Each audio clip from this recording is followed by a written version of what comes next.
Mexico is a country of extremes. 3 aspects to work on. Regulation. We need to have higher women representation in government entities to develop initiatives that support equally men and women. Society. We must unlearn to relearn new stereotypes. Women spend 3 times as much of their day doing unpaid jobs in Mexico. We need to work on children education to change that in the future. And third, companies. Economics of hiring a man or a woman should be the same. Therefore, policies such as childcare support, maternity leave, flex time should be equal to both and raise awareness of the unconscious biases that happen every day in the work life.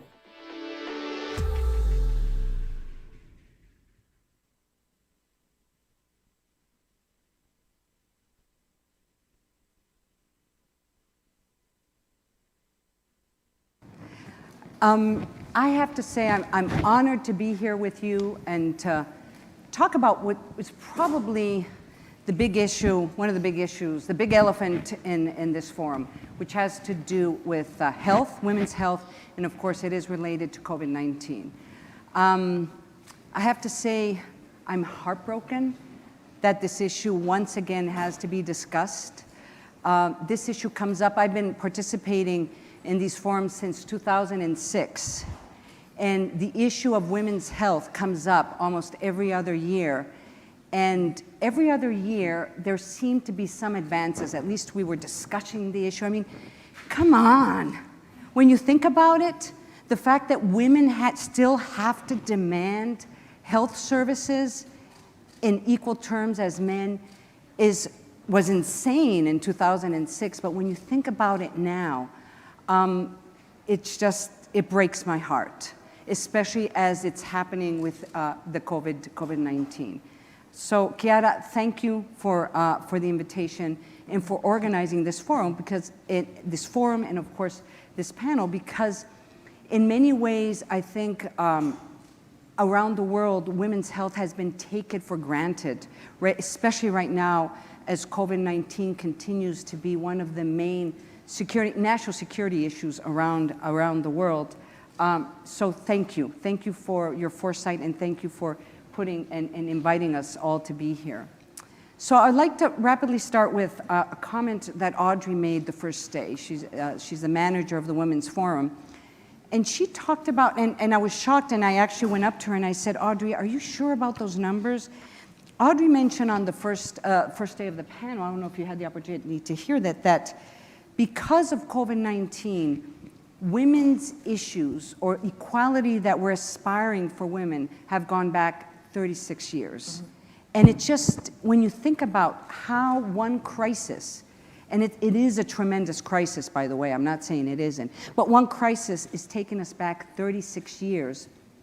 I think we still have much to figure out. What does that mean in terms of access to health services and of course the aftermath of COVID-19 means for women's health. And of course, by the way, we're talking about women's health not only in terms of injections and medicine, we're talking about women's health in terms of mental health, we're talking about spiritual health, we're talking about physical health, we're talking about what this represents for their children. So when we talk about health, I think we have to be thinking in big picture, big terms. Because if the mother or if the woman in the family is not healthy, the likelihood of the rest of the family to be unhealthy is very, very high.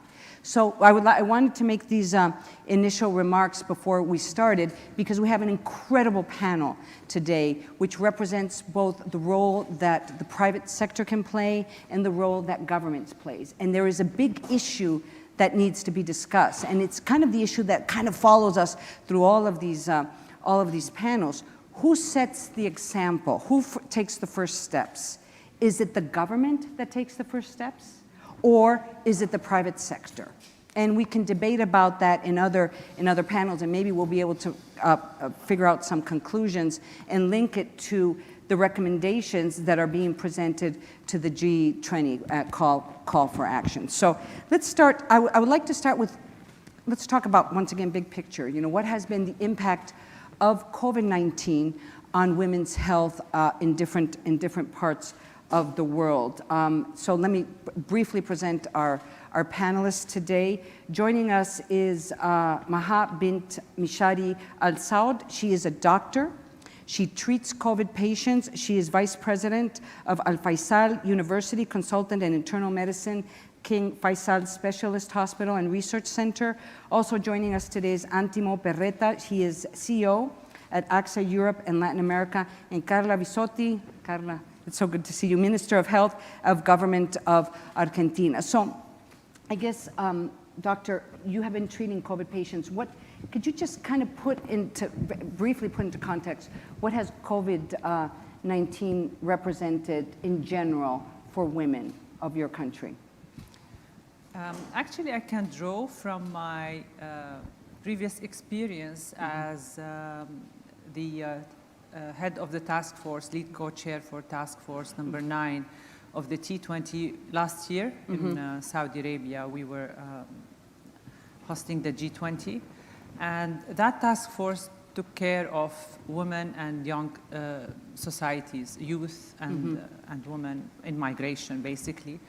So this brought into context whatever political situation that has been happening, specifically vulnerable segments of the population, which is the women and the youth. And when you speak about young women and girls and young women, there's a lot that has happened to them due to COVID. And if you look at different categories, I would think about it in like 4 aspects. First is economic. So usually women are, ladies are the ones who are most close to poverty. They are the ones who are usually have the least pay. So with the advent of advancement of COVID, they were the first to lose jobs. Also, they were, again, first line for defending. They are on the front lines. So 70% of healthcare workers are women, whether they are in the nurses, whether they are in the sector where they are creating, the cleaning, food preparation. And if you look at certain statistics, you will see, like in Italy, when they looked at infection for more than 10,000 people, 66% in healthcare, it was 66% were women. Same statistics were in Spain, more than 5,500 were looked at in healthcare work. 70% who got infected with COVID were women. So that was that aspect. And then you go into, into the health, and you'll see that what happens is everything gets shifted. Their sexual and reproductive health gets shifted because there is more criteria, there's something more acute, more emergent, which is the COVID. So you see that the care for them, especially in mental or neurological issues and mental health, they don't get the support anymore. You can't reach people who needs to help them. So that happened. Then you get which is what I think is very important is, and I want to bring to light here, is women who are in care work. So this category is very important, whether it is in the formal economy, which are these ladies are paid, whether they are nurses or teachers. These women are paid less than everybody else, unfortunately. And if you look at the informal economy, women are the biggest, if you look, they are the biggest segment, 70 to 80%, depend on where you are, Southeast Asia or wherever. That's a big, and they've lost livelihood. And that segment, if they are working at home, and we all know working at home, you are not paid for chores, and then these children stayed home. So who's taking care of them? It's women again, and for that, they stay home, they don't go to work, and they lose the job. It's very difficult for them to get back to jobs. And then the fourth category, which I feel is maybe the saddest, and that's exponentially has multiplied, it's the gender-based violence against women. Right. And you lock them inside a house with the abuser. So if you look at COVID, and that's how it has impacted women, and it has how their livelihoods, their mental health, everything. I don't like to specify about, in my country, I see this as, again, this is a big global thing. And I think my country did a very good job for its leadership. And if you look at the Nikkei recovery, COVID-19 recovery index, which looks at more than 120 countries in terms of rolling out vaccines, in terms of treatment of infection, in terms of management, we came number 2 globally. So we did a good job because the government intervened. Now, what are the other statistics that you are looking into? It's a work in progress. We are going to have We're trying to understand. And I think part of the problem in trying to understand, I don't know what you think, Minister, and I don't know what the situation is in Argentina, but we are already 20 months into the pandemic, and it is the issue. I mean, I think you've done a wonderful job in kind of laying out issues that I think it affects most women in most countries. But the issue is having access to data to be able to start figuring out what do we do now. I mean, what is happening in your country? What is happening in Argentina? I don't know if there's other issues you would like to add. Yeah, thank you. First of all, you made the picture great. You share the situation and the retrocede, and you share, I think that most of the country has had to face during the pandemic, and women in all the countries. So first of all, thank you for the invitation for me as a decision-maker woman, and also from a Latin American country. For Argentina, it's an honor to be here with you in this panel. Thank you, Audrey, for your passion and your excellent work, and Chiara for the invitation. It's really important for my country to be here sharing our experience. You know that Latin America has been beaten by the pandemic more than any other continent, and also the access of vaccines for Latin American countries has also been difficult. So the situation was difficult before the pandemic. The pandemic didn't bring the inequities with women, but yes, the pandemic made it deeper and more difficult, but it shows that we just have to work more and keep working to decrease this inequity. So in Argentina, just talking about the same problems that you share, we have a national line regarding to support women who suffer violence, and only during the pandemic it increased 40% the calls and the needs from women that were quarantining, the confinement with their abuser, the men that violent her or them, and with the children in the same environment, and all this difficult that has been shown. But let me share with you Argentina's story regarding gender and women's rights. We have a strong civil society that has been lead the tradition of struggle for women's rights, diversity rights, and they have a very important component of self-supported and independent social movement that has been very important for our situation regarding the framework.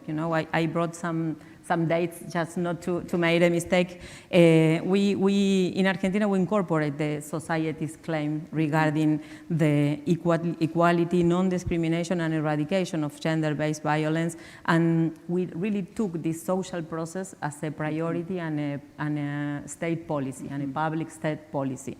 We have a strong legislation regarding rights from women and LGBTQI plus people. We have, since 2019, the Minister of Women, Diversity, and Gender that was created for our current president, and we also has a national law for a comprehensive protection to prevent, sanction, and eradicate gender-based violence in the interpersonal environment since 2009. And in 2020, we also work in the gender agenda at national level with the 24 provinces, and we launched the National Plan on Gender-Based and Diversity Public Health Policies. We work between the Ministry of Health and the Ministry of Gender and Women and Diversity. This plan, the main objective of this plan is the implementation of gender-based and diversity policies in all areas of the Ministry of Health and also in the 24 provinces and each healthcare center and with the primary attention care also, so we can promote the universal access to comprehensive and quality healthcare. But is it working though? I mean, did that work right now during the COVID-19? Because what I'm finding out as I talk to, because I interview doctors almost twice, 3 times a week for my TV and my radio show, and what they're saying is even the infrastructures that were already there before COVID have rapidly disintegrated, that the government has had to prioritize almost exclusively on COVID-19, and what they're sacrificing is women's health. Yeah, we knew, you know that we had the advantage that the creation of the gender and women minister was exactly almost at the same time that the pandemic started. So the feedback from the field, because we have this social society, the civil society that is very, very strong, and our Minister of Women is one of them. She was from the civil society. The possibility to strengthen and to create networks in the field, in the provinces, with the government was a very, very important opportunity, and we work with the national line number, but also we work with the civil society and the networks, and we made the violence based on gender as essential work, and so people could circulate, and women that support women can circulate, and the centers were open, and it was that's why it was not destroyed, but it was an opportunity. But it sounds like leadership and at least people in power, women in power, were making decisions to continue to support this even though there was a crisis. Let me ask you, from the private sector, I mean, what, Antimo, what happened in the last 20 months in terms of the role of the private sector? I mean, did you continue to talk about women's issues? I mean, was that, or as everything else, everybody was only talking about COVID and every other, and women's issues and women's concerns and women's health were no longer a priority? What, and you can talk in general, I mean, not only your company. I mean, what are you seeing? No, I just want to emphasize what was saying, that during this pandemic time, we have seen that the gap between men and women in the healthcare sector are increased, because you emphasize a lot of issues, financial, also aggression at home, and different situation. And we have seen that because we have, in the same time, we have done a survey, and to look, because we are paying, AXA is paying every year 9 billion on claims in care, in the health sector. So we are looking all the time, are we spending this money the right way? And so, and during the survey, we have seen that women has postponed treatment, and even important checkups in the cancer.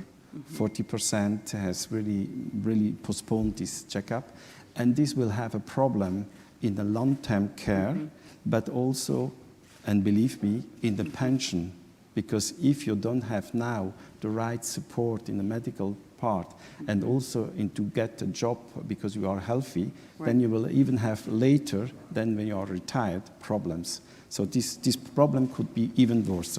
So what we have seen during this time is that all the investment that we have done in the insurance sector to do much more treatment by digital tools has helped a lot, because 70% of the customer that use our teleconsultation, our symptom checker, all these digital tools are women. So, and this was an important element that we will now even invest more to develop, because to have access, thanks digital tools, thanks all these digital investments, it's much more easier to close perhaps a part of this gap.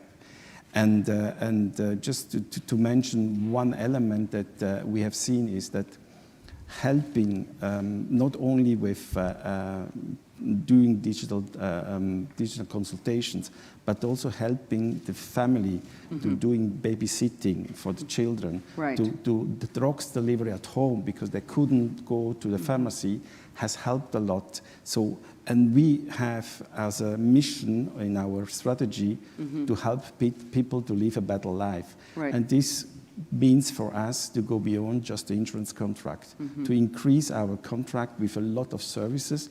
And this, I think, could be the help that the industry can bring to this situation. Let me ask a question. How many of you, I'm just curious, how many of you postponed your medical checkup in the last 20 months, or have not been able to, or will not go do a medical check? It's pretty high. Yeah. I mean, it's surprisingly high because, you know, in this group, that most of us have access to health care. So we're talking about at least, I don't know, I would say about 80%, which is telling me that at least in this group, the possibility of some of us, you know, getting cancer, getting sick, or you know, and just post-COVID, which nobody's talking about that much, the post-COVID, long COVID, is real. So we have the problem even among women who have access to resource. So I guess you started talking about some possible solutions, Antimo, but I guess what we have to start talking about, Susie, you talked about technology as a way of not solving, but at least helping in trying to provide health care. How much can technology, doctor, play a role in trying to at least, if not, you can't resolve it in the short run, but at least trying to assure women have access to health care? You know, we have to be more resilient, that's it. This thing happened right now. We don't know what the future is going to look like. And if we take now lessons on how to manage it, we really have to understand the nature of what's gotten. You know, I had a patient who needed a simple surgery to extract from their cheek a cancerous lesion, and we had to postpone because of COVID, and she lost her eye after 3 months. So we really have to understand that this is really affecting people's lives. Now, whether the next COVID or the next thing is going to come, we have to be prepared. And for me, the future is the digital, the deployment of the digital platforms, getting all the information, creating these programs where you are creating surveillance, you are tracing, and it doesn't stop here. For me, it's a beautiful future because it takes me to precision medicine. So precision medicine is where you are employing machine learning to decode the genome, and this where the future is going to go. So everything is going to turn into that space, and I think all the visits now, 70% of doctors' visits are getting to be on Zoom, online. There are things that we can make sure that we can do, and we can do things also better, because now we know how to handle our time. We know, and the most important thing for me that we understood at this point is that women are really vulnerable, and this has shifted so much the ground, and 36 years for me is not even. I think it's 100 years. I agree with you. Yeah, you know, but what's interesting is it's hard to understand why more health services did not go online before COVID, because there's been a lot of discussion of using technology in the health sector, and there's always been this kind of nervousness, and I don't know, Minister and Antimo, what does that have, why? Does it have to do with privacy concerns? Does it have to do that you don't feel you're getting adequate medical care if you don't have a doctor in front of you or a nurse talking to you? I mean, why has technology not been an important factor, one, in healthcare in general, because it would allow us to help more women, but more importantly, during COVID? I mean, I think there's been a lot of attempts to make sure that people have access to healthcare, and they're now using, why? I think that it's not only patients, the healthcare workers and the healthcare system also have some resistance for changes, you know. Sometimes when you feel comfortable, although it's not working great, changes are sometimes a challenge. But the pandemic came to make us realize that we are able to make these changes in a very, very short period of time, sooner than we really or ever believed that we were going to be able to achieve these changes and these changes of our behavior also. You know, in Argentina, we had a decrease of 60% of screening for cancer, breast cancer and cervical cancer, and 50% of decrease of colon cancer. And today is the International Day in the fight against breast cancer. So it should be a huge call for action to work on that, to learn lessons in order to know that the technology will be extremely important in the contact, in the follow-up, in prevention. It's not only another, I think that one huge challenge that we have is that population, society believe that to promote their health, to think that the health is important, not only when you lose your health, when you are afraid of losing your health. So healthy style life, prevention, control for chronic disease. In Argentina, we increased the 60% the ICU capacity and 70% the artificial. Because of COVID. Because of COVID, we strengthened the healthcare system, and now we have a high percentage of internation regarding the delay demand. People who didn't access, mainly women, they didn't access to the control or the attention. So I think that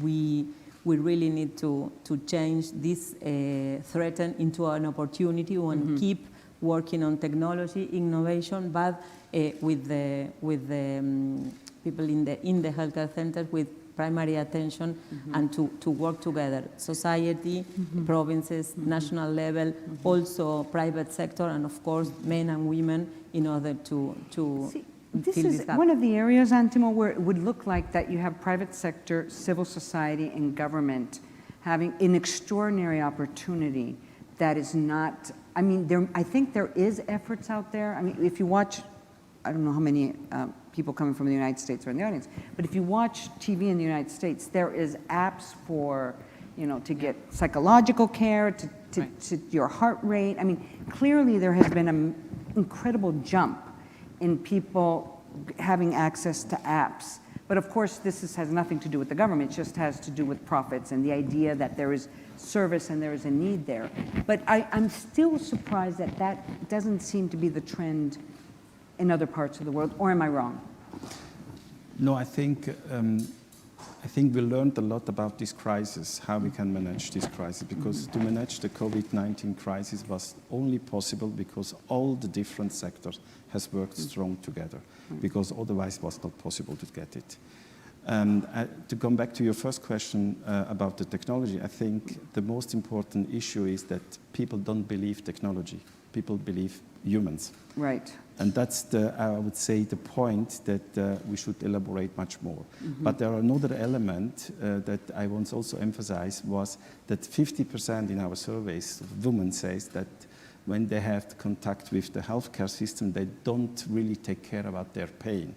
So, and you have mentioned about the mental health issues, and we are not speaking about mental health issues If you have a figure, Agree. the communication, to put this at the same level, it's important.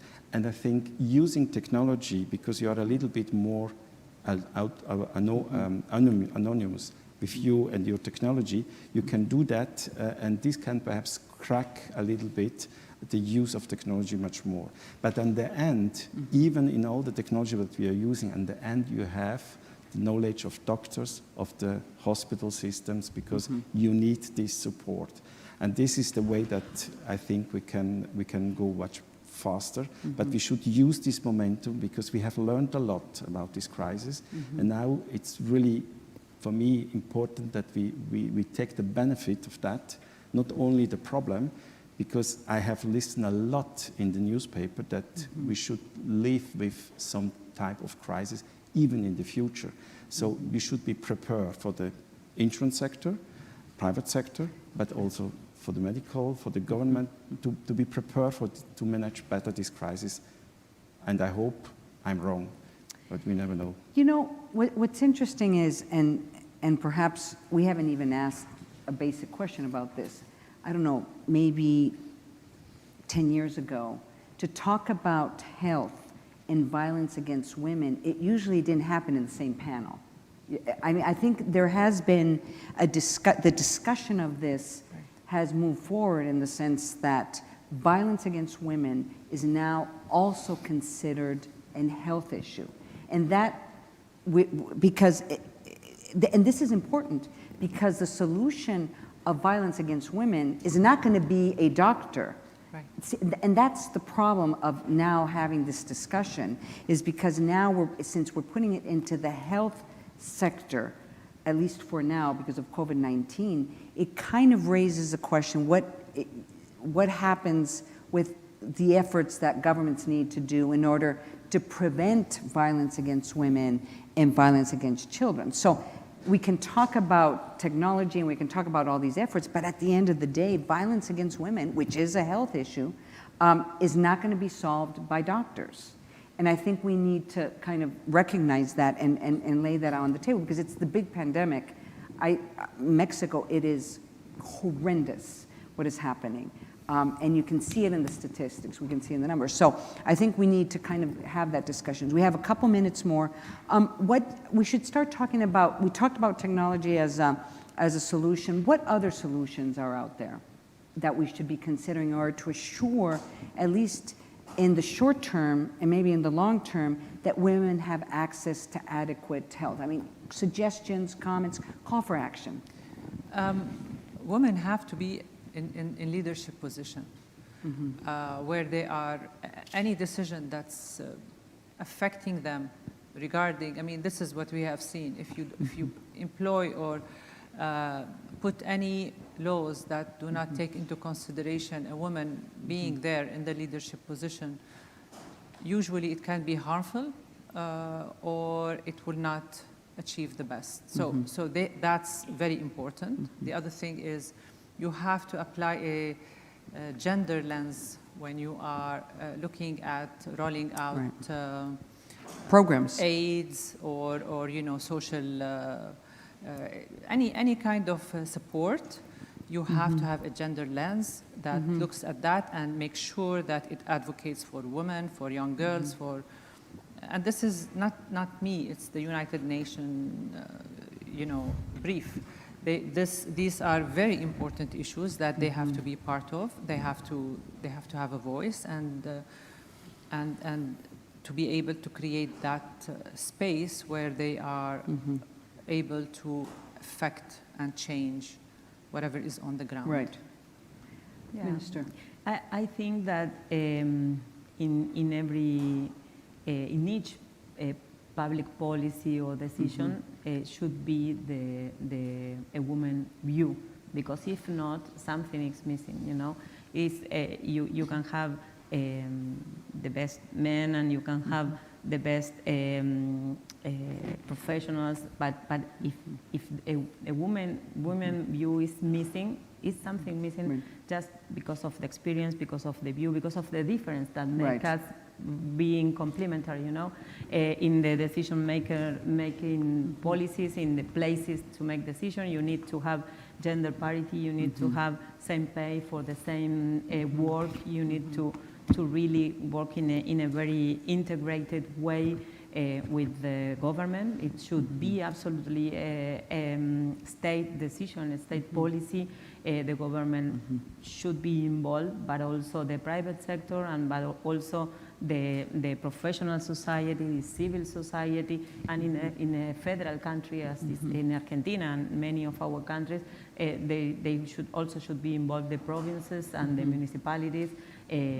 Just seeing the healthcare system regarding violence, we should train the healthcare workers because they should be trained in identify this violence and the gender violence, just to work with another professionals, not only doctors and nurses, but also sociologists, psychologists, and of course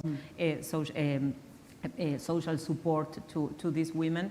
But just the call for action is that we need women in decision positions because we need our point of view, our view of the solution. Antimo, I wanted to ask you, in addition to other suggestions, but I wanted to ask you about this, this proposal.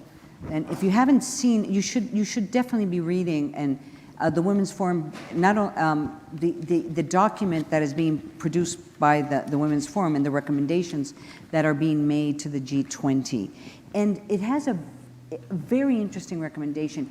And it's not COVID-19 specific, but it clearly is going to be linked to COVID-19 just because of the crisis.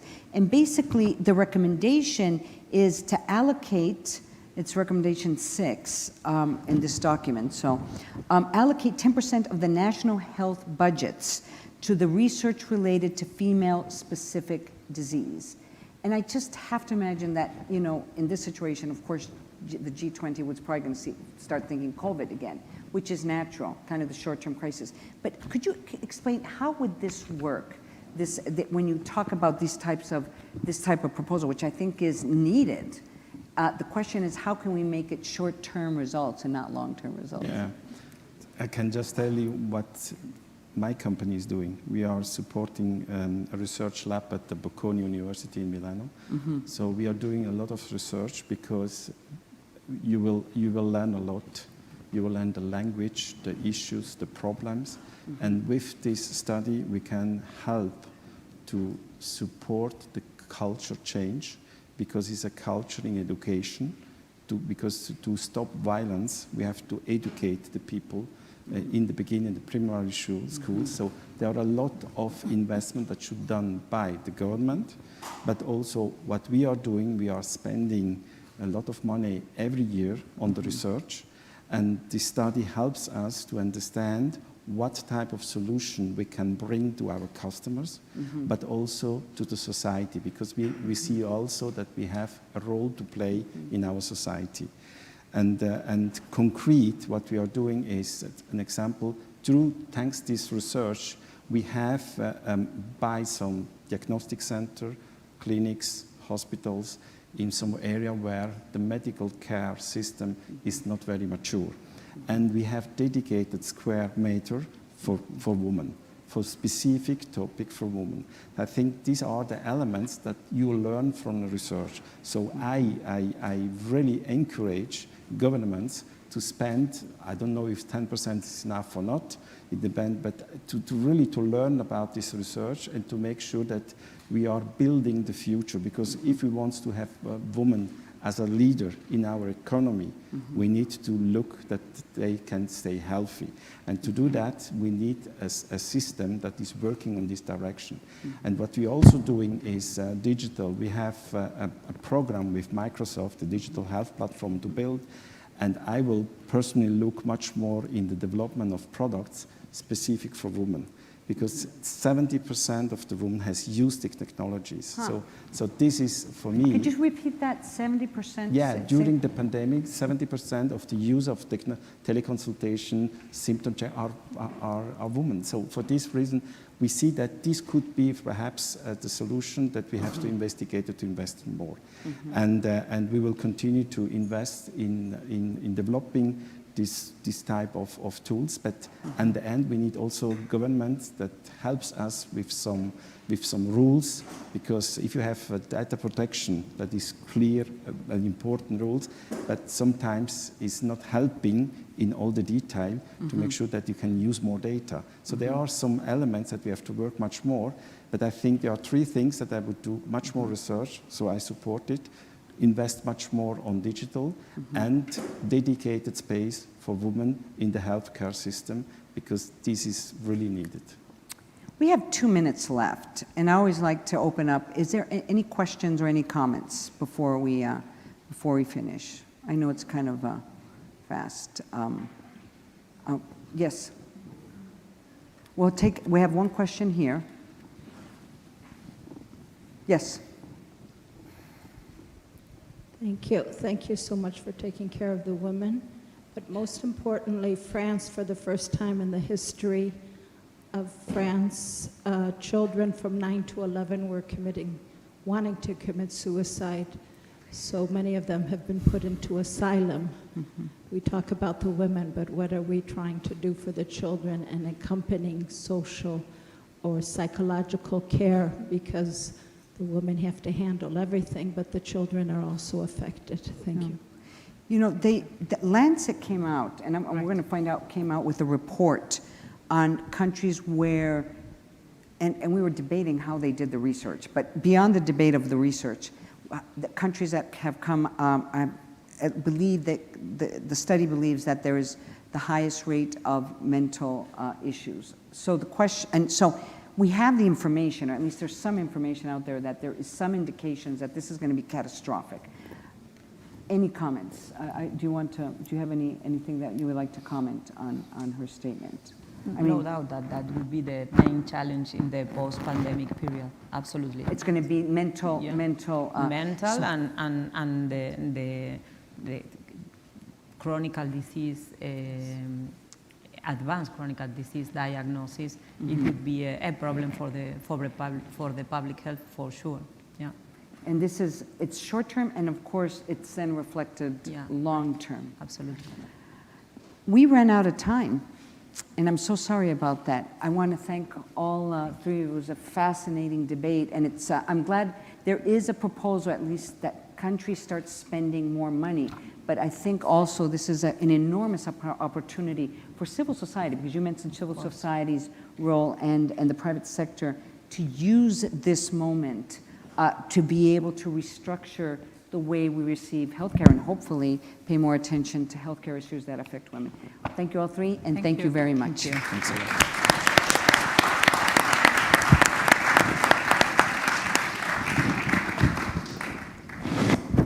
I'll do a photo here. Photos.